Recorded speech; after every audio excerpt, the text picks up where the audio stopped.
بسم اللہ الرحمن الرحیم اللہم صلی علی سیدنا و مولانا محمد وعلی آل سیدنا و مولانا محمد واصحاب سیدنا و مولانا محمد وبارک وسلم وصلی علیہ۔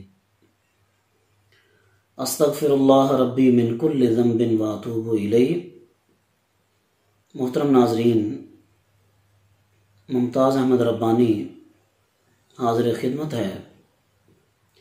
ناظرین، یہ ماہ رمضان المبارک کا آخری عشرہ شروع ہو چکا ہے، وہ عشرہ کہ جس کے بارے میں کریم آقا صلی اللہ تعالی علیہ وسلم نے ارشاد فرمایا وَآخِرُهُ عِتْقٌ مِّنَ النَّارِ، کہ اس کا جو آخری عشرہ ہے وہ جہنم سے آزادی کا عشرہ ہے۔ تو ناظرین، جہاں اور بہت سارے اعمال ایسے ہیں جو انسان کے گناہوں کی معافی کا سبب بنتے ہیں، اللہ تبارک و تعالیٰ کی رضا اور اس کی خوشنودی کا ذریعہ بنتے ہیں، اللہ رب العزت کی بارگاہ میں انسانیت کے قرب کا ذریعہ بنتے ہیں، تو اس عشرہ اخیرہ میں ایک بہت ہی اہم عبادت ہے جس کو اعتکاف کہا جاتا ہے۔ اللہ رب العزت کے پیارے حبیب صلی اللہ تعالی علیہ وسلم آپ ہمیشہ اعتکاف فرمایا کرتے تھے ماہ رمضان المبارک میں، اور یہ آپ کی پسندیدہ عبادت ہے، سنت مؤکدہ علی الکفایہ ہے۔ تو ناظرین، یہ بھی بات یاد رکھیے گا کہ اعتکاف تین طرح کا ہوتا ہے۔ ایک اعتکاف سنت ہے، ایک نفل ہے، اور ایک واجب ہے۔ یہ جو ماہ رمضان المبارک میں اعتکاف کیا جاتا ہے، خواتین اپنے گھروں میں کرتی ہیں اور مسلمان مرد اپنی مسجدوں میں کرتے ہیں۔ تو اس کے لیے بالغ نابالغ کی کوئی شرط نہیں ہے، تذکیر و تانیث کی کوئی شرط نہیں ہے، مسلمان بالغ اور نابالغ دونوں اعتکاف کر سکتے ہیں، مذکر اور مؤنث دونوں اعتکاف کر سکتے ہیں۔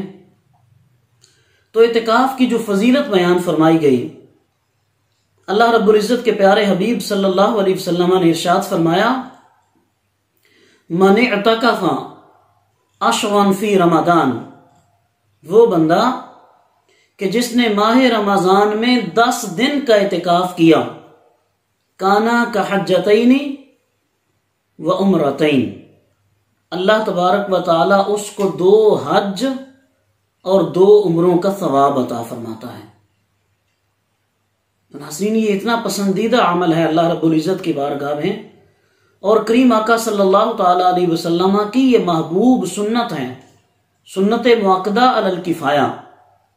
تو اگر کسی ایک شہر میں، کسی ایک علاقے میں، کسی ایک بستی میں چند افراد اعتکاف کر لیتے ہیں تو اللہ رب العزت سب کی طرف سے قبول فرما لیتا ہے، اور اگر کسی علاقے میں کوئی فرق بھی نہیں کرتا تو پورا علاقہ جو ہے وہ سنت کو چھوڑنے کی وجہ سے گناہ گار ہوتا ہے۔ تو لہٰذا ہمیں اس عشرہ مبارک میں اس کی اہمیت کے پیش نظر اگر ممکن ہو سکے تو اعتکاف ضرور کرنا چاہیے۔ یہ وہ خلوت کی گھڑیاں ہوتی ہیں، اعتکاف انسان کو اللہ تبارک و تعالیٰ کے قریب کرتا ہے۔ یہ وہ لمحات ہوتے ہیں کہ جہاں پہ نہ اس کو اپنی اولاد یاد آتی ہے، نہ اپنے ماں باپ یاد آتے ہیں، نہ بھائی بہن یاد آتے ہیں، نہ زوج زوجہ یاد آتے ہیں، فقط انسان اللہ تبارک و تعالیٰ کی ذات کریمہ سے اپنا تعلق جوڑتا ہے، اور اعتکاف کی برکت سے اللہ رب العزت اپنے بندے کو اپنا قرب عطا فرما دیتا ہے، انسان کی نیک حاجات پوری ہو جاتی ہیں۔ اور اگر انسان جس قدر انہماک کے ساتھ اللہ رب العزت کی ذات کریمہ سے اپنا تعلق مضبوط کر لیتا ہے تو ساری زندگی وہ اس اعتکاف کے 10 دنوں کے فوائد حاصل کرتا رہتا ہے۔ اس کی زندگی پہ یہ 10 دن نقش ہو جاتے ہیں انسان کی زندگی بدلنے کے لیے، اس کی لائن آف एक्शन को चेंज करने के लिए, जिंदगी की डायरेक्शन बदलने के लिए ये बड़ी अहमियत के 10 दिन होते हैं कि जब इंसान अल्लाह तबारक व तआला की इबादत के अलावा और कोई काम नहीं करता। तो नाजरीन, जैसे मैंने अर्ज किया कि 3 तरह का इतिकाफ होता है, सुन्नत, नफल और वाजिब। वाजिब इतिकाफ तब होता है कि जब इंसान खुद से अपने ऊपर इतिकाफ को वाजिब कर लेता है, किसी नजर के जरिए मन्नत मानता है। वो मन्नत इंसान की अपनी मर्जी से वो अल्लाह रब्बुल इज्जत की बारगाह में मन्नत मान लेता है कि मैं अल्लाह की रिजा के लिए इतिकाफ करूंगा इतने दिनों का। ये मुतलक मन्नत है कि उसमें उसके पेश नजर कोई और काम नहीं है, बस अल्लाह की खुशनुदी है, अल्लाह की रिजा है। मैं अल्लाह को खुश करने के लिए, जी भर के अल्लाह की इबादत करने के लिए, मैं अपने दिल और रूह को अल्लाह रब्बुल इज्जत की बारगाह में पेश करने के लिए, मैं अल्लाह की रिजा के लिए इतने दिन का इतिकाफ करूंगा। ये मुतलक मन्नत है। तो जितने दिनों की मन्नत मानी नाजरीन, उतने दिनों के लिए इतिकाफ करना उस बंदे पे लाजिम है। और अगर मन्नत मुक़य्यद है कि इंसान कहता है कि अगर मेरा ये काम हो जाता है तो फिर मैं इतने दिनों का इतिकाफ करूंगा, तो ये मन्नत मुक़य्यद है। इसके साथ भी उसने अपने ऊपर इतिकाफ को वाजिब कर लिया है। मुतलक मन्नत मानी तब भी इतिकाफ वाजिब हो जाता है, और अगर मुक़य्यद उसने मन्नत मानी तो भी उसके ऊपर इतिकाफ वाजिब हो जाएगा। तो सुन्नत मुअक्कदा अलल किफाया, जैसे मैंने अर्ज किया, माह रमज़ानुल मुबारक के आखिरी अशरे में जो इतिकाफ होता है वो इतिकाफ सुन्नत मुअक्कदा अलल किफाया है। नाजरीन, ये बात आपके जहन में रहे कि इतिकाफ मन्नत का हो यानी जो वाजिब है, या इतिकाफ सुन्नत मुअक्कदा अलल किफाया हो, इन दोनों सूरतों में रोजा रखना उस बंदे के लिए इतिकाफ की शर्त है। और अगर इतिकाफ भी करे और रोजा ना रखे तो उसका इतिकाफ टूट जाता है। इस इतिकाफ में रोजा रखना शर्त है। रोजा तो अदरवाइज इन मुसलमान के लिए फर्ज है। फमन शाहिदा मिनकुम शहरा फलियसुमहु, कि जो मुसलमान माह रमज़ानुल मुबारक में मौजूद हो, वो मरीज भी नहीं है, वो मुसाफिर भी नहीं है, उसे कोई उज़र नहीं है, तो उसके लिए रोजा रखना फर्ज है। लेकिन अगर कोई मुसलमान आखिरी अशरे में इतिकाफ करता है तो उस इतिकाफ में उसके लिए बदरजाए औला रोजा रखना इतिकाफ की शर्त है। फर्ज तो है ही है, उसके साथ इतिकाफ की शर्त भी बन जाता है। और अगर उसने किसी वजह से रोजा छोड़ दिया तो उसका इतिकाफ भी खत्म हो जाएगा। अब इस इतिकाफ की उसको फिर से कज़ा करनी पड़ेगी। वो इसकी कज़ा करेगा जो इतिकाफ उसने रोजा ना रख कर तोड़ दिया है। तो नाजरीन, एक इतिकाफ है नफल।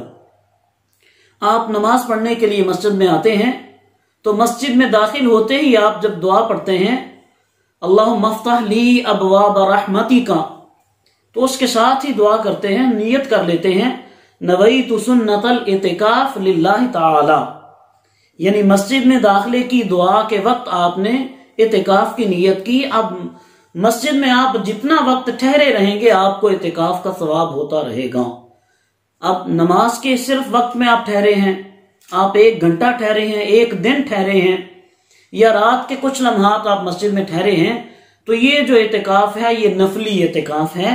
इसमें रोजा शर्त नहीं है नफली इतिकाफ में, चूंकि आप इतने ही टाइम के लिए आते हैं कि उसका कोई टाइम लिमिट नहीं होती।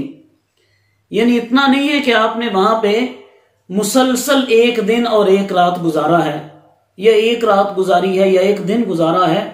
तो नफली इतिकाफ जब भी आप उसकी नीयत करेंगे तो उसकी नीयत हो जाएगी, आपको अल्लाह तबारक व तआला उसका सवाब अता फरमाएगा।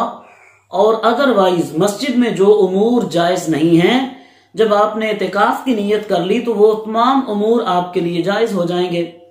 मतलब वहां पे खाना पीना, गुफ्तगू करना, कलाम करना, कोई उमूर डिस्कस करना दीन के अलावा, जो सारी चीजें पहले आपके लिए मस्जिद में जायज नहीं थी, जब आपने इतिकाफ की नीयत कर ली तो वो सारी चीजें जायज हो जाती हैं।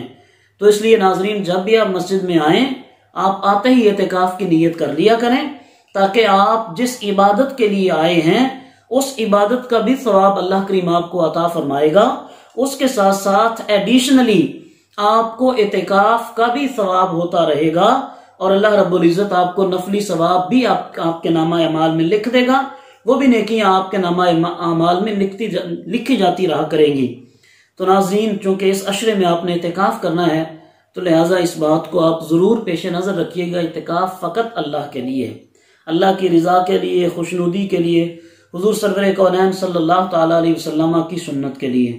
اللہ کریم ہم سب کو عمل کی توفیق عطا فرمائے، اور اس اعتکاف کے صدقے، ماہ رمضان کے صدقے، اس عشرہ عتق من النار کے صدقے اللہ کریم ہمارے والدین کی، ہماری اولاد کی، حضور نبی کریم صلی اللہ علیہ وسلم کی ساری امت کی مغفرت فرمائے۔ انشاءاللہ ناظرین، آپ سے دوبارہ ملاقات ہوگی، اس وقت تک کے لیے اجازت دیجیے، اللہ حافظ۔